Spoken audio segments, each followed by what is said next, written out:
Well, guys, I hope you have a Bible. If you do, would you open it up to the book of Luke? Gospel of Luke, chapter 21 is where we are. Wednesday nights, we work through the Bible about a chapter at a time, sometimes half a chapter. This time, it's a half a chapter as we join where we left off last week. And so hoping you're going to be there with us. Again, I hope you got a Bible and open it up. There's Bibles around you, page number on the screen if you need it. Hey, you can use an electronic device. I mean, whatever works so that you're tracking with us, that's what we really, really want. So that's true for us here, but that's true for you guys on the overflow. That's true for you who are online. We so want you to be engaged. We so want you to see and hear God this evening. And so we're asking that He would work in you. We're asking that He would be the one that would draw you to what He has. And so longing this evening that you would be opened up to that and just longing that He would work. So with that as a name, let's take one more moment and pray. Let's ask that God would join you and I this evening and that He would open up our hearts to what He would have for us and cause us to hear Him. Would you join me in that prayer? Father, here we are before you, your word before us. That has power. That has potential of doing good in us right now because your word is powerful. The thing that would negate that would be us. Not hearing, not listening, our heart being hard, our ears being closed. God, so many things that could affect that right now. Would you work in us and help us to hear your voice? Speak to us tonight by the power of your Spirit in a way that we see and understand what you have for us. God, we ask for that right now as we trust you and thank you for who you are. In Jesus' name, amen. Amen. As we join Luke 21 in many ways, the concept that's before us is living in light of the last days or living in light of the end. I think about it in some ways, it's really where we've been. I mean, that's where we were last Wednesday night. It's kind of what we talked about on Sunday. We're in a space where, in one sense, God is reminding us of what's coming and really calling us to be able to live in light of that. Now, we joined Luke chapter 21 this evening, right in the middle of it, and for a number of reasons, it was just a good kind of progression for us. At the same moment, it could almost leave us without really kind of following the context, without me just quickly reminding you of what we'd seen. In the first part of this chapter, the disciples had asked Jesus the question. They'd looked over the city of Jerusalem and been amazed by it, and Jesus had told them that He had a whole different perspective, an eternal perspective over those things, and so they asked Him, so when is this going to be? When is the end? What are the signs? What's that going to look like? And Jesus had begun to answer them. And what we know often is the Olivet Discourse, included here in Luke. Both Matthew and Mark both give us more details on it. But Jesus had begun to tell them of things that were going to happen that were going to be very difficult, but they weren't yet the end times. Things like wars and calamities and deceptions. And He said all these things are going to happen, but they're not the end, but they are going to be leading up to that moment. And in the midst of that, He had encouraged us and had promised us of His help and His ability to help us endure, to make it through that. And it's a great place to kind of just understand that's where He is. And He called us at the end there in verse 19 by just simply saying, by your patience, possess your souls. Called us to really be able to trust Him and be patient, to be waiting for those moments. And so with that kind of given to us, given us this idea of some signs that were pointing to the end and this encouragement of His help that would carry us there, He's going to give us a couple other things that are going to help us live in the light of that, to live in light of what that looks like. And it begins with us understanding and seeing Jerusalem. Yeah, why don't you notice it with me, verse 20. It says, but when you see Jerusalem surrounded by armies, then know that its desolation is near. Okay, before we go through that, it's probably wise just for us to quickly kind of attack this and say, okay, so what are we talking about here? Well, actually, this is one of those prophecies that really have a dual fulfillment. I'm not going to go into that in great detail because we've dealt with that on Sunday mornings in Daniel, but sometimes God gives a prophecy that has both a near and a far fulfillment. This one does. He's going to speak of it, and some of what He's going to talk about is going to happen very soon, that Jerusalem was about to be destroyed, that Rome was about to destroy in 70 A.D., wiping out Israel, wiping out everything that's there, and it's kind of an interesting thing. We know that Jesus is giving this message just days before He's going to go to the cross. But it's interesting the way it's recorded. If you wanted to kind of be specific about it, the way that Luke records it, the way that he kind of gives us a lens of that, it really focuses greatly on Jerusalem and what's about to happen in the next 40 years. But when Matthew and Mark give us the same accounting, we definitely get an account that, no, this is something that's going to happen again. And so without spending a bunch of time on that, I'm just going to tell you it is. That in one sense, Jesus is speaking here of something that was about to happen, that Jerusalem was about to be judged, Israel was about to be judged, because of their rejection of him. And so he gives it to us this way. Read it with me and kind of just think through what he's telling us is about to happen. I'll just go back and start again in verse 20.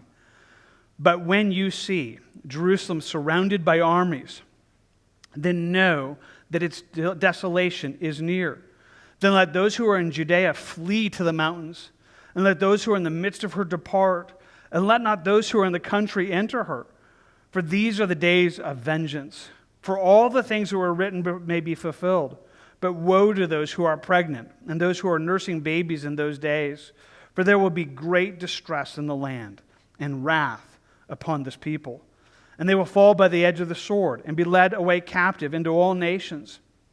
And Jerusalem will be trampled by the Gentiles until the time of the Gentiles are fulfilled. So Jesus warns him. He says, you're going to see it.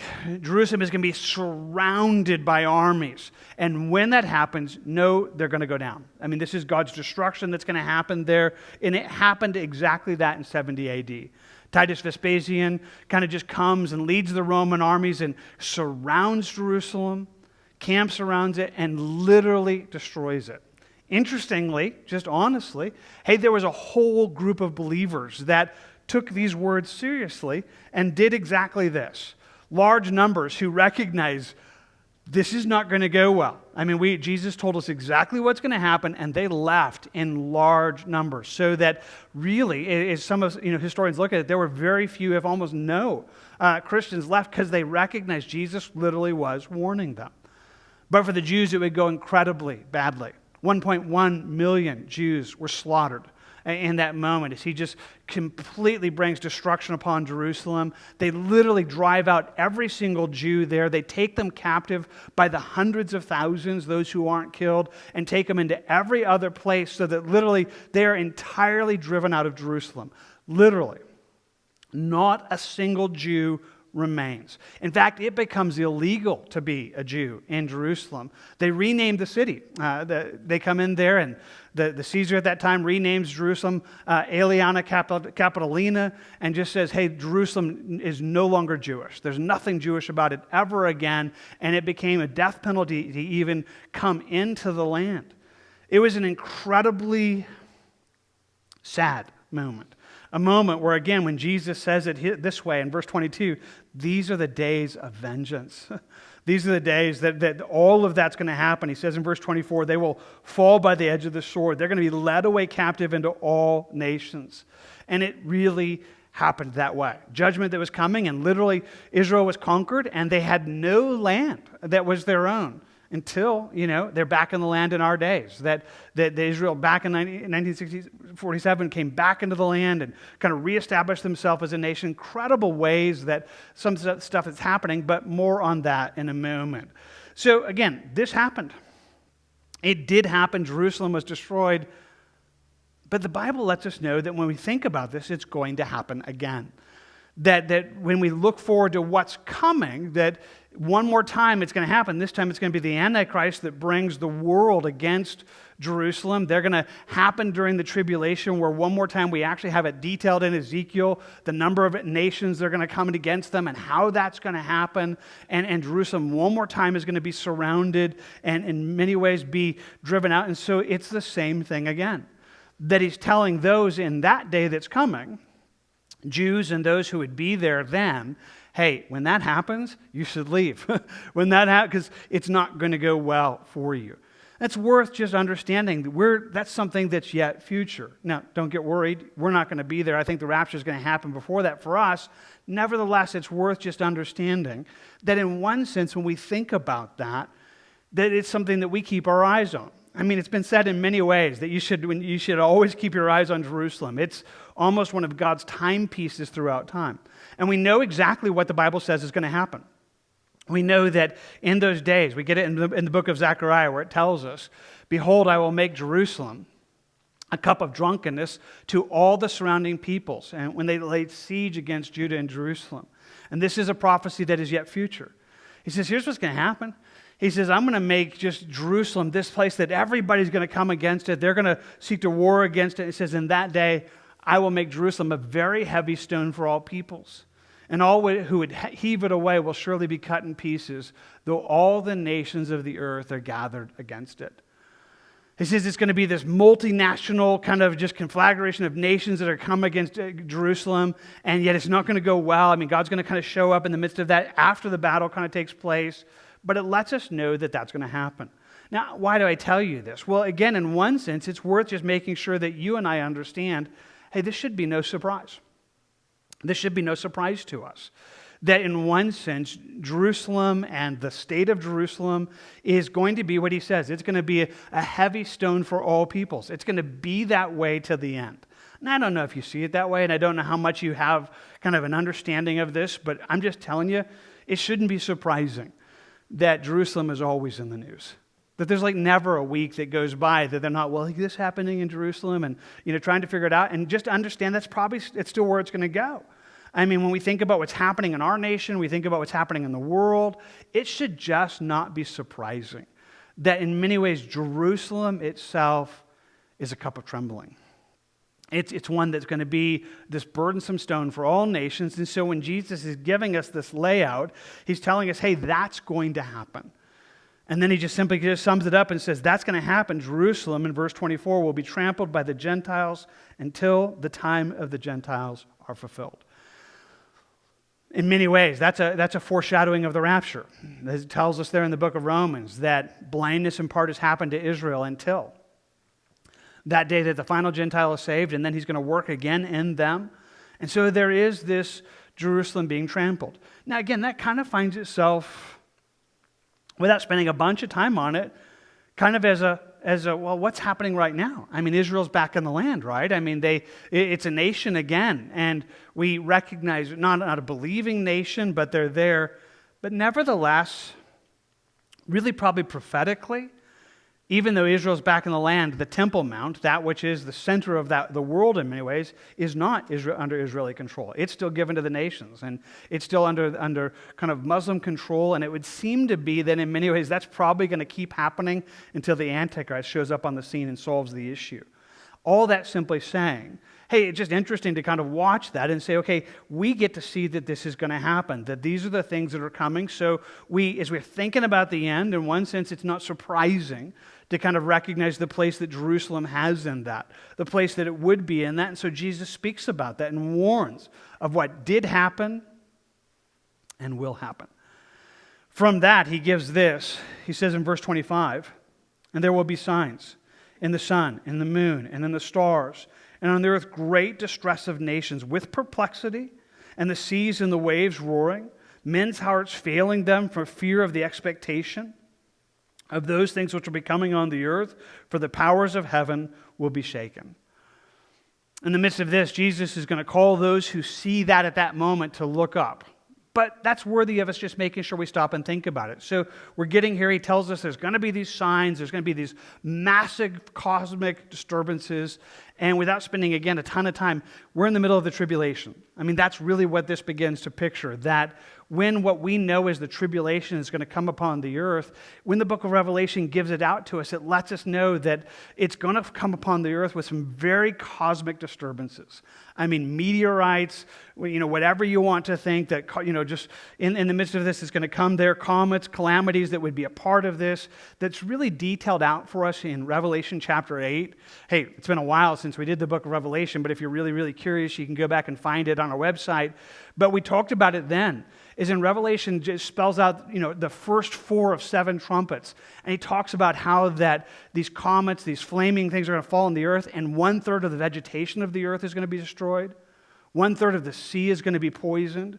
1/3 of the waters are going to become bitter, and the heavens are going to be struck, and really 1/3 of mankind is going to be devastated by these incredible calamities. Nothing like that's ever happened. I mean, we're looking at a place that's not been a part of our world, hasn't happened, but he's letting us know, hey, that's going to happen. We're not here. Again, we just did it. We're out. I mean, the time of the Gentiles is fulfilled. That's when the rapture happens. But now Jesus is detailing out what's going to take place during this last days, these incredible moments. So now that you kind of know where we are, let's read it again. It says, then there will be signs, verse 25, in the sun and the moon and in the stars, and in the earth distress of nations with perplexity, the sea and the waves roaring, men's hearts failing them from fear and expectation of those things which will be coming on the earth. For the powers of the heaven will be shaken. He says, when men watch this, they're going to see this. The whole world's going to be just, moved in this moment, crushed by the weight of everything that begins to just transpire in the tribulation that comes upon the world. And then he just tells us, verse 27, then they will see the Son of Man coming in a cloud with power and great glory. That when Jesus is coming back at the end of that, he's going to come back riding in on the white horse that's pictured for us in Revelation 19, coming in to bring in rescue and to bring in redemption. Incredible things are going to begin to happen. And so he speaks to that and just says, if you're there, he says, now when they see these things begin to happen, look up and lift up your heads because your redemption draws near. It's an interesting thing. Jesus is giving a very specific admonition to those who are there on that day. It's not going to be us. The church has been taken out in the rapture. Nevertheless, there are going to be people that become believers in the midst of the tribulation. We get to read it in the book of Revelation that people will be giving their lives for it, that anybody seeks to believe in Jesus, the cost that's going to be incredibly heavy in those moments, but there still are going to be what is known as Tribulation Saints, those who get saved in that moment. And to those, Jesus says, when you see all these things happen, keep your eyes open. It's not going to last very long. I mean, look up because it's only 7 years. It's only going to be a short mile, and Jesus is about to return at the end of that to bring the world into righteousness. And so he's giving a very specific, word that's going to be very encouraging for those there, and yet it's helpful for us as well. It's helpful for us to see this as what's coming and both to feel both the help and hope in that, even as we kind of recognize it's very much a part of that, this idea of expecting Jesus to come back. So now that he's given us this idea of Jerusalem. He's talked about the tribulation. He's kind of dived down into kind of the timeline of where it's going. Now he kind of backs up and talks about just the way we see all of it. That as we're gazing on all of these things, as we're thinking through a little bit of what we're talking about, he just calls us to be watching. Catch it in verse 29. He said, then he spoke to him a parable, saying, look at the fig tree and all the trees. When they are already budding, then see and know for yourselves that summer is now near. So you also, when you see these things happening, know that the kingdom of God is near. Surely I say to you, this generation will by no means pass away till all things take place. Heaven and earth will pass away, but my words will by no means pass away. So he gives us some powerful encouragement, this place where he says we ought to be those who are aware, that we ought to be those who said, you're kind of like you're watching the trees. It's a pretty easy kind of illustration. He said you look at the trees, but not the fig tree, but even all the trees. So in one sense, speaking of the fig tree, that at times can be a prophetic picture of Israel, but he's talking about more than that, all the trees, and he just gives a pretty simple illustration. And verse 30 says, when they are already budding, you see and know for yourselves that summer is now near. This is exactly where we are, right, guys? I mean, you guys probably saw it maybe even on your drive in today or maybe this week. You look out at some of the trees and you're looking, it's like, man, they're starting to bud. You're starting to see, green kind of showing up in the trees, and you know where we are.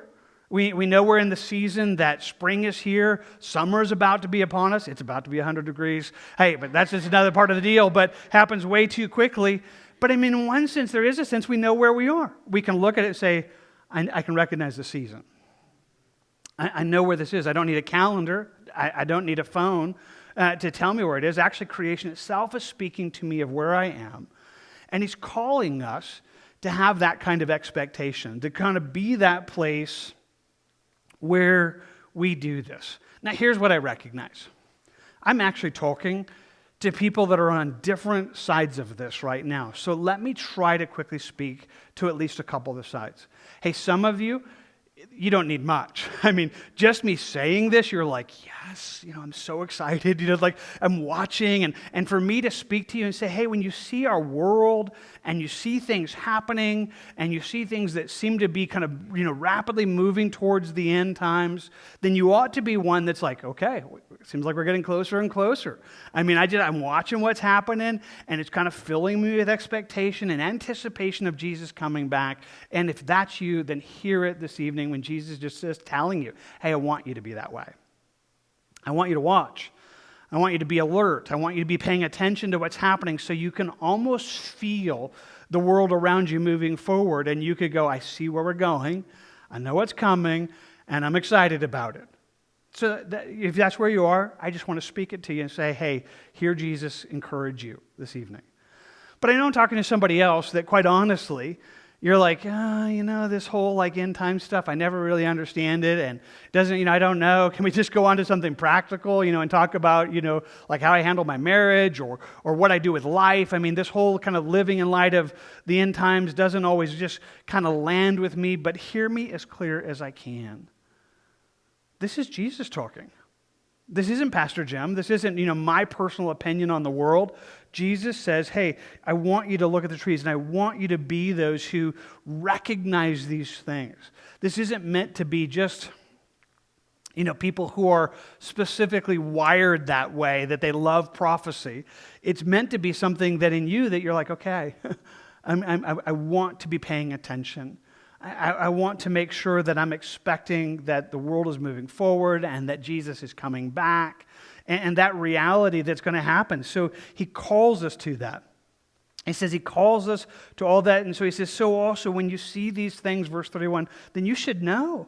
I mean, what it should just speak to you is like, okay, it's near. It's near. And in the most simple childlike way, can I tell you, it's never been nearer. It's never been near. Nobody's ever been closer to the coming of Jesus returning than we are. And it feels near. Now, that nearness might be hours. It might be days. It might be weeks. It might be years. It could be decades. And I would trust God in that. But the nearness still feels that way. And it's meant to be this. He says there's something that's just about you that should kind of work that, just that you know it. That you know the nearness is going to happen. You know it's coming. Now, to that, he just speaks a number of things that just give us absolutely solid hope.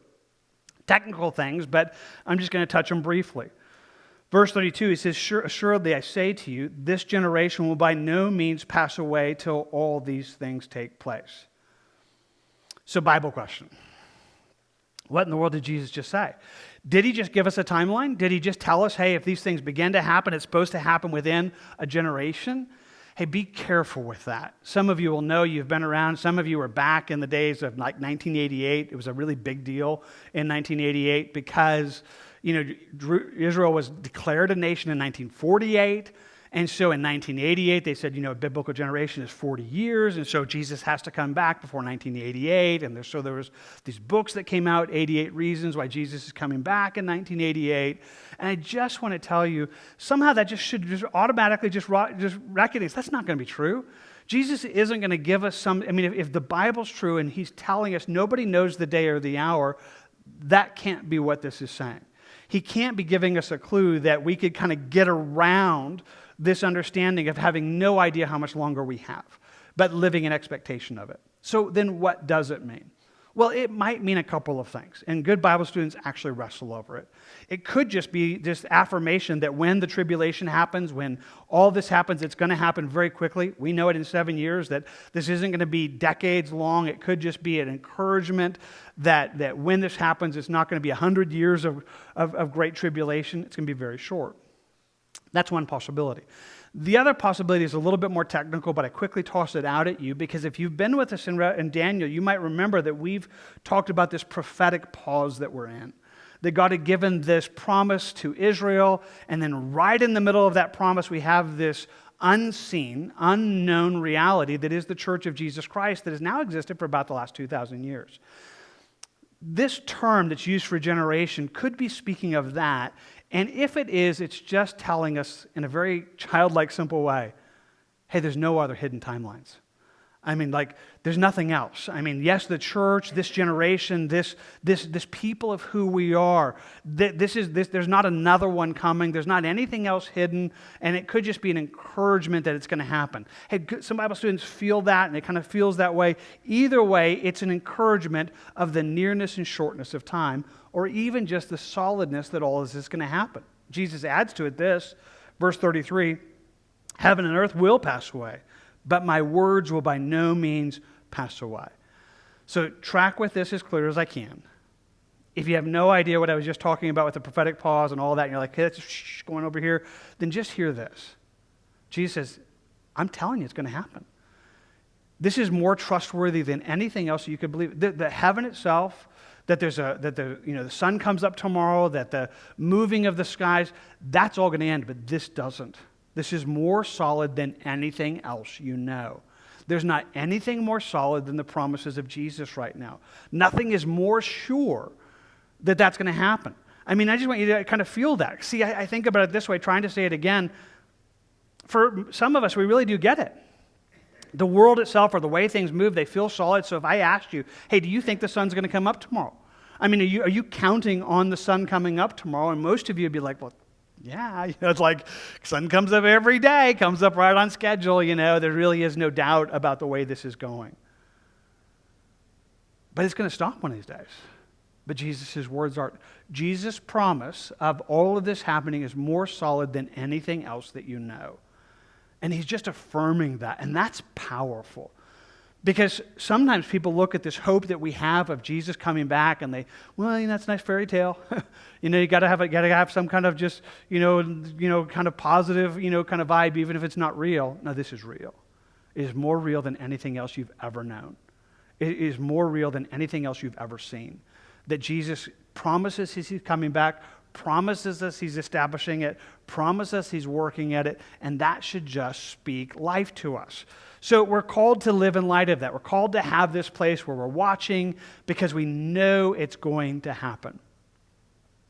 But it's meant to have a very practical effect into our life as well, that if we actually believe this, we live ready for it, that there is a way that it moves us. And so he gives it to us this way in verse 34. But take heed to yourselves, lest your hearts be weighed down with carousing, drunkenness, and the cares of this life, and that day come upon you unexpectedly. For it will come as a snare on those who dwell on the face of the whole earth. He warns us, and he gives it to us in a very powerful way. He says, I want you to pay attention to yourself. I mean, we were in a moment just saying, hey, pay attention to the world, pay attention to what's happening. Now he's saying, take heed to yourself. Make sure your heart isn't being weighed down. Make sure something's happening that's not pulling you out of this expectation and reality. And he gives us a couple of ways that it could happen. He says, take heed to yourselves, lest your hearts be weighed down with carousing and drunkenness. He warns us away from a sinful lifestyle that would really deaden you to an expectation of Jesus coming back. Now, I just want to tell you, not everybody is feeling the pull of this, but some of you are. And so I just want to speak it as clear as I can. So I want to speak it clearly here. I want to speak it into the overflow. I want to speak it online. If this is you right now, that you're kind of handling life through intoxication, that your way of handling, just the hard space of life is a drink or drugs. If you're kind of thinking, hey, this is how I handle, 2020 and 2021, Jesus lets us know that's a bad way of doing it. Not only is it sinful, not only is it destructive, but one of the things it does is it deadens you. It weighs your hearts down and pulls you away from just living in light of Jesus and living a life that's walking well and walking in his ways. And I just want to call you to it right now. Again, not everybody needs to hear this as loud as some of you do. And I'm not speaking with any kind of judgment. I'm just speaking it of rescue. If that's how you're handling life, that's not the way God wants you to handle it. He says, don't let your heart, you're weighing your heart down. You're pulling through drunkenness, through a carousing lifestyle, through this kind of just place that it does something that is both destructive and deadening and weighing down, and there's such a better way. And there's such a better way to live. And right now he's calling us to live in light of Jesus coming back, and this is not that. I mean, in the most simple of ways. So what if Jesus does come back this week? What if this is the week? I hope it is. Don't let him find you that way. Don't let him find you inebriated. Don't let him find you taking a drug to kind of carry you through the moment. I mean, I'm hoping you can kind of hear that's what Jesus is saying. If you believe he's coming back, then it would speak to you in a very powerful way, calling you away from that kind of life, where you would be looking to this to carry you through. And so he says, don't do that. Don't let your heart be weighed down with carousing or drunkenness. But there's other warnings. It's not just carousing or drunkenness. He also just says that the cares of life could just weigh in upon you. That one of the things that could weigh down your heart is you just get so focused on living life that you're not living in expectation of Jesus coming back. I'm talking to somebody else right now, and it really is equally a danger. That sometimes just the weight of the world, maybe it's your world, maybe it's your job, maybe it's your kids, maybe it's just kind of making it through, and it can become all-consuming, where it just weighs down every waking thought of your life. But one of the problems is, if you lose sight of it, and you realize, hey, this isn't life. This is temporary. Jesus is coming back. And if I'm living in light of that, it's going to change even how I navigate my days. Oh, it doesn't make it wrong for me to have a good job or care for my kids, but this expectation of Jesus coming back, it transforms the way that I live so that I don't just live for this world. Simply put, Jesus is warning us in both of these two exhortations. Hey, don't waste your life.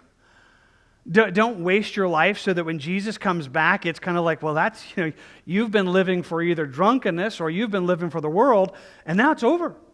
All that's over, and you've wasted days, years, decades not living for things that really, really matter, that don't really, that aren't eternal. But if you believe in Jesus coming back, one of the things that it really does for you is like, okay, I'm not going to put all my eggs into this basket.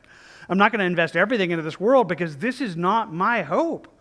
My real hope is beyond this world. Yes, I need to take care of my family. Yes, I need to have a good job and take care of those things. But you know what? I also see it in light of everything else we're talking about and everything that was coming. And you don't want to be one that Jesus simply just says it there, that day is going to come upon you unexpectedly. It's going to surprise all of us. Can we just be clear about that?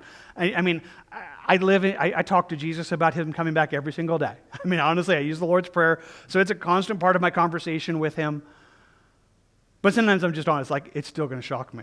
When the trumpet sounds, I'm still going to be, it's going to weird me out. I just know that. But I also expect it. I have an expectation that someday that's really going to happen. And he's warning you away from having a lack of expectation, because this is going to rock the world. The whole world's going to be impacted by this. I love the way Jesus just describes it in verse 35.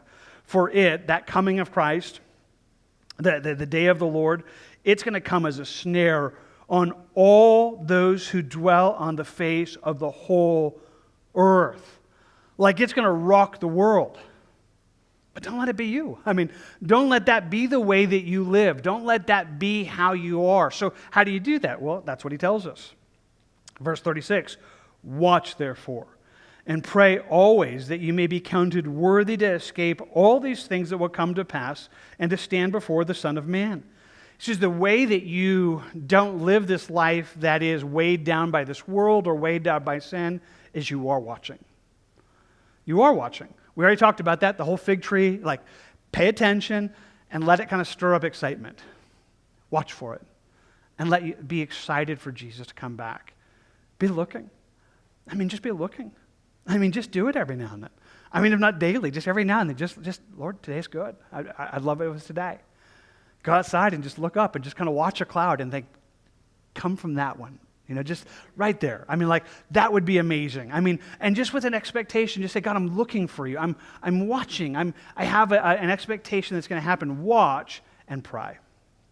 It is through prayer that, you really do battle against this, where you're recognizing, hey, this is coming. And so if you believe that Jesus is coming back, then you're going to pray. You're going to pray how? Well, he tells us that we're going to pray that we're going to count it worthy to escape all these things that will come to pass. We're going to say, God, I don't want to be caught in any of that stuff.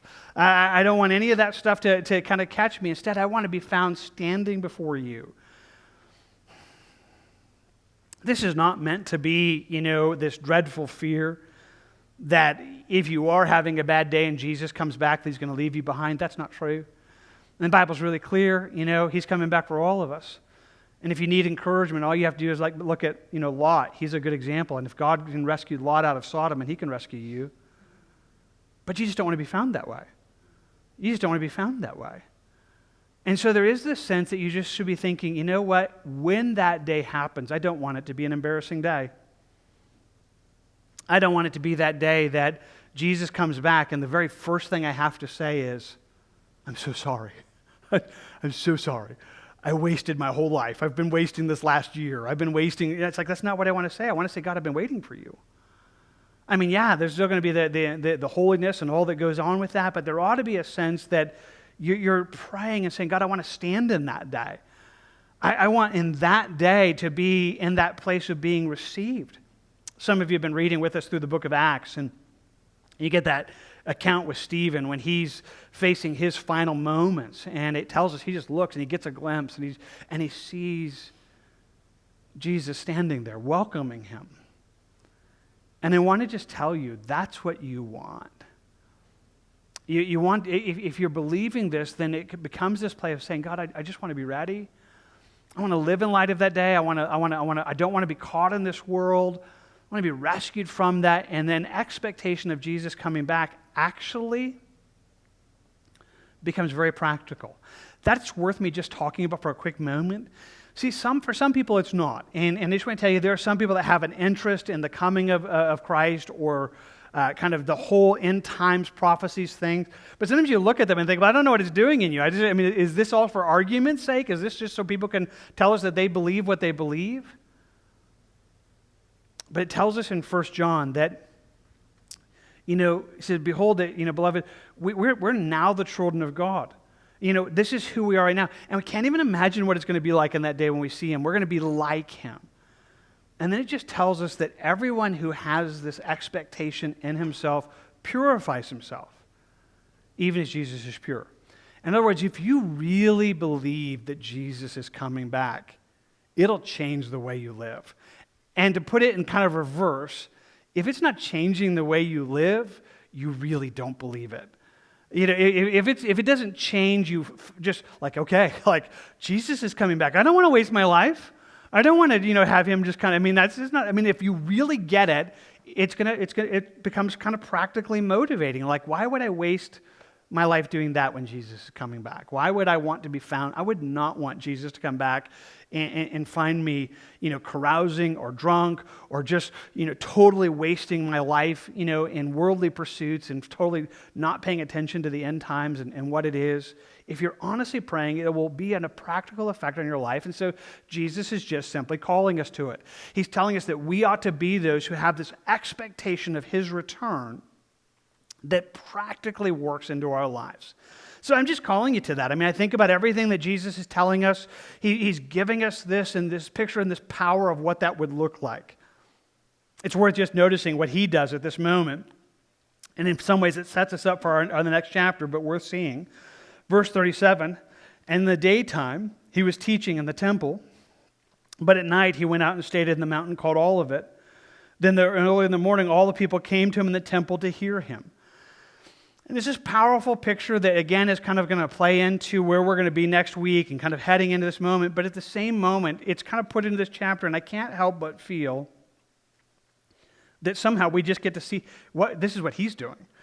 He's teaching, he goes back to his town, wakes up the next morning and continues just sharing with all he can share with. I mean, he's showing us him living the way that he's calling us to live. Yeah, he still has to go out, stays in the mountain called Olivet, he has to go to sleep, has to go to bed, but he's redeeming those moments while they're there.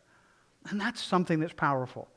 So I lay it before you in a way that tonight we think about all of this, and we're talking about living in light of the end, and we see what's coming. We know what's going to happen to Jerusalem. We see this great tribulation, this perplexity that's going to just crash in upon the world. But we see it and we allow that to move us. It should. We're like, okay, I see it coming. We're not there yet. We're not in the summertime yet, but I see the buds beginning to kind of show up on the trees, and I just know that we're getting closer than we've ever been before. And if that works in me, then I want it to practically work into me and even helpfully work into me. There's so many great quotes of those that who talk about it, but a couple of my favorite, what I think about sometimes, one of them is G. Campbell Morgan. And he was a preacher back in the early part of this century or the 1900s, and he simply said it this way. He says, "To me, the second coming is the perpetual light on the path which makes the present bearable." It's one of my favorite parts of that quote. He says, "To me, that Jesus is coming back, it's a perpetual light on the path that makes the present bearable. I never lay my head on the pillow without thinking that perhaps before the morning breaks, the final morning may have dawned." And I'm just giving this to you again because this is one of the things that's there. One of the things that would help us make the present bearable is to recognize this is not the way it's always going to be. Jesus is coming back, and it feels closer than we've ever been before. J.C. Ryle said it this way: "I can only say that I am more and more convinced that as I grow older, that to keep our eyes steadily fixed on the second coming of Christ is the one great secret of Christian peace." In other words, to believe this, to really believe what we're talking about tonight, not as just some technical argument, not just so we can okay, there's the tribulation and there's the what's going to happen to Jerusalem, but it's like, no, I believe all this is happening, and just to recognize it gives us peace. It really does speak into our world in a way that helps us understand that the way that we perceive things around us should radically just change the way that we are. So I'm offering that to you tonight. I'm offering to you this evening as we're thinking through all that we've talked about the things that are coming. I'm offering you in a way of saying this should be real. It should be motivating. It should be encouraging. It should be challenging. It should be expectancy. And so as we end tonight, I simply want to ask you, so where are you on this? Where are you in the sense of all that we've talked about? Are you in the place that honestly you recognize we really are closer than we've ever been? And that really does motivate you. It's meant to motivate you. It's meant to help you on a daily basis of just living in light of the kingdom of God, living in light of heaven, living in light of what's coming, that you could look at this world and say, I see this is temporary, not always going to be this way, and I believe it. If that's you, then I'm just longing to only increase that and to cause it to be something that's not just something you believe, but it's something that affects the way that you live. But here's the deal. Some of you aren't ready. You're not ready. Maybe you don't know Jesus. Maybe this is that moment. It's certainly one of the reasons we're still here. It's one of the reasons we're still waiting is because Jesus is still saving people. And maybe right now, the reason we're still here is for people like you that would say, okay, this is still time for you to give your life to Jesus. He is coming back, but it's going to be horrible for those who don't know Jesus. You don't want that to be the world you live in, and so maybe this is that moment for you to recognize you need him. It's a great day to surrender. Or maybe you're his, but honestly, if Jesus came back now, the very first words out of your mouth would have to be, I'm so sorry. I'm so sorry. I didn't live, I've wasted it. I haven't been doing well. I'm not doing what I ought to be doing.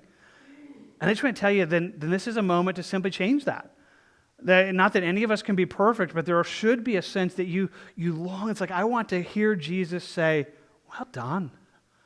Well done, good and faithful servant. You've been living for me. You've been walking with me. You've lived for this moment. That's how you want to be welcomed. You want to be like Stephen, where Jesus is welcoming him into heaven. You want to live in an expectation of that day in a way that would change your life. And so today's a good day to kind of say, that's not where I am right now, but I sure want to get that way.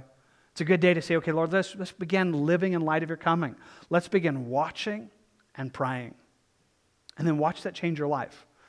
Where if you would watch and you would pray and say, God, I need your help because I don't want to be found that way. I want to be found. I love the way Jesus said it. I'll just read it again in verse 36. Watch, therefore, and pray always. Like this isn't a one-time prayer. This is a prayer that you should be praying all the time. That you could be counted worthy to escape all these things that will come to pass and to stand before the Son of Man. Like you should always, like, Lord, I want to be, I'm living for that day. And may it be in you and I, and may it be something that he strengthens you in right now. Let's ask him for that. Let's take a moment and just ask that he would draw us to that reality, that he would just cause us to be those who are drawn to this, and then we'll close together in worship.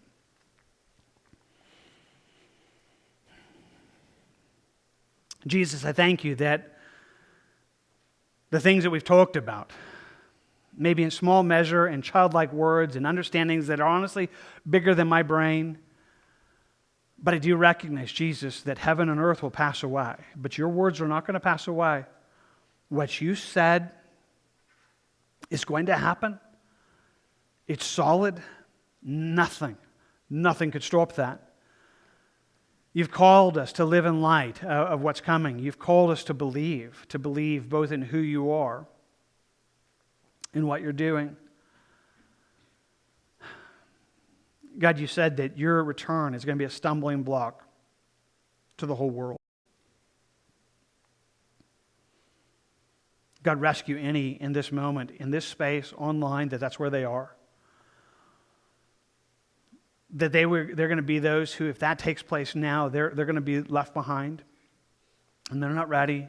God, would you save them? Would you draw them to you? Would you soften their heart? Would you welcome them and draw them to this? God, then I pray for those who are yours. And they're genuinely yours, but they're wasting their life. Their hearts are weighed down. It's either by sin or the weight of this world, the cares of this life. And they totally are just not living in light of your coming back, and they're not ready to see you face to face. God, rescue them. Rescue them from wasting their life. Lord, we just want to pray. We want to pray that you'd rescue us from the brokenness of this world and cause us to stand in that day when we see you face to face, to hear well done, to see you and find great joy in that. God, I thank you for some that are they're on that road. I mean, they would recognize there's not perfect right now, and seeing you face to face, there would be part of it that would be like, okay, sorry, Lord, but it's not all of it. There would also be a place that they're going to hear well done. They're going to hear that, that they have seen it, they have lived, they have loved your appearing. God, strengthen that. Strengthen that so that that's just firm. Cause us to always be praying in light, living in light of your return, living in light of you coming back. And let that change us, Lord. Let us change who we are and how we live. God, we ask for that and ask for your work in that as we trust you and thank you for all that you're doing. So we leave it with you now. In Jesus' name.